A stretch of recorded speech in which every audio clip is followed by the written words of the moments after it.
Hello नमस्ते NEET aspirants. मेरा नाम गुंजन है और मैं अभी एमबीबीएस थर्ड ईयर में हूँ। वीएमएमसी सफदरजंग हॉस्पिटल से अपनी एमबीबीएस पूरी कर रही हूँ एंड इस वीडियो में बहुत ही इंपॉर्टेंट इन्फॉर्मेशन शेयर करने वाली हूँ नीट एस्पिरेंट्स के लिए। तो यार हमेशा हर साल नीट में बहुत सारे ऐसे बच्चे होते हैं जो ये सोचते हैं कि बस एक ट्राई दे देते हैं, देख लेंगे रिजल्ट क्या रहेगा, बट उन्हें ये नहीं पता होता कि एट लास्ट उनका डेस्टिनेशन क्या है, उन्हें बनना क्या है।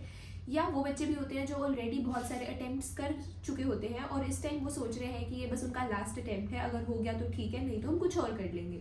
तो वो कुछ और क्या करेंगे, उसी चीज़ का सॉल्यूशन मैं इस वीडियो में देने वाली हूँ। तो एनटीए ने रिसेंटली अपना CUET 2025 का एप्लीकेशन फॉर्म रिलीज कर दिया है, जो कि 22 मार्च 11:50 रात के 11:50 तक जो है वो ओपन रहेगा। तो आप सबसे ये रिक्वेस्ट है, ये सजेशन है कि आप सब वो CUET का फॉर्म अपना फिल कर लो एज अ बैकअप ऑप्शन, कि अगर आपका नीट अच्छा नहीं गया या अच्छा स्कोर नहीं आया और आप दूसरा अटेम्प्ट भी नहीं देना चाहते नीट को, आपके पास एक बैकअप ऑप्शन हो ताकि आप अपना कोई अंडर ग्रेजुएट प्रोग्राम जो है वो परस्यू कर सको किसी अच्छी यूनिवर्सिटी से।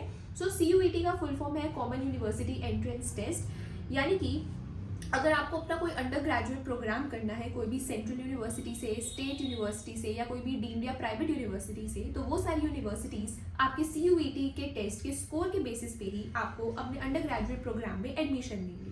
अभी अंडर ग्रेजुएट प्रोग्राम कोई भी हो सकता है, जैसे नीट वाले मैक्सिमम BSc का प्रोग्राम चूज करेंगे क्योंकि उनके पास साइंस स्ट्रीम है, तो ये BSc हो सकता है, BA हो सकता है, BBA हो सकता है, BCom हो सकता है।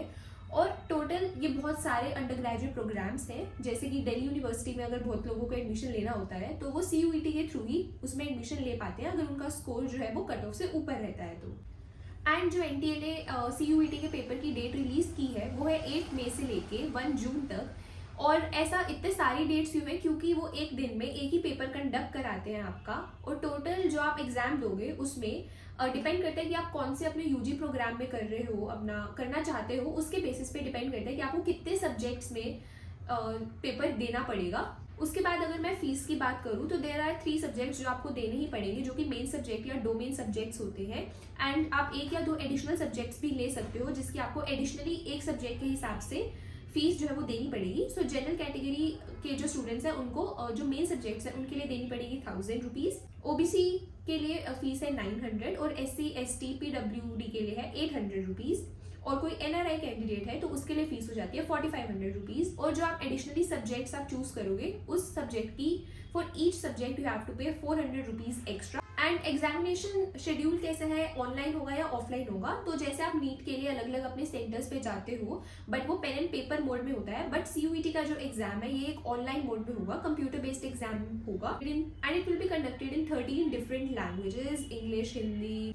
एंड इस पेपर के 3 पार्ट्स होंगे। First part will be your language part, second will be your domain जो आपके मेन सब्जेक्ट्स हैं, जैसे नीट वालों के लिए बायोलॉजी, फिजिक्स एंड केमिस्ट्री होगा, एंड थर्ड वाला होगा जनरल एप्टीट्यूड टेस्ट, जो कि कुछ यूजी प्रोग्राम्स के लिए चाहिए होता है। एंड इन तीनों का कलेक्टिव जब आपका स्कोर आएगा तो उसके बेसिस पे ये डिसाइड होगा कि आपको उस पर्टिकुलर यूनिवर्सिटी में एडमिशन मिल सकता है या नहीं मिल सकता है। तो अब इस एग्जाम के लिए पढ़ना कहाँ से है, तो या तुम नीट की तैयारी ऑलरेडी कर रहे हो, NCERT तुम ऑलरेडी पढ़ रहे हो 12th क्लास की, एंड CUET का जो एग्जाम पेपर होता है वो सारा 12th की NCERT बेस्ड ही होता है, तो तुम्हें कुछ बहुत ज़्यादा एक्स्ट्रा आउट ऑफ बॉक्स पढ़ने की जरूरत नहीं है। जो तुम ऑलरेडी नीट की तैयारी कर रहे हो वही तुम्हें पढ़ना है।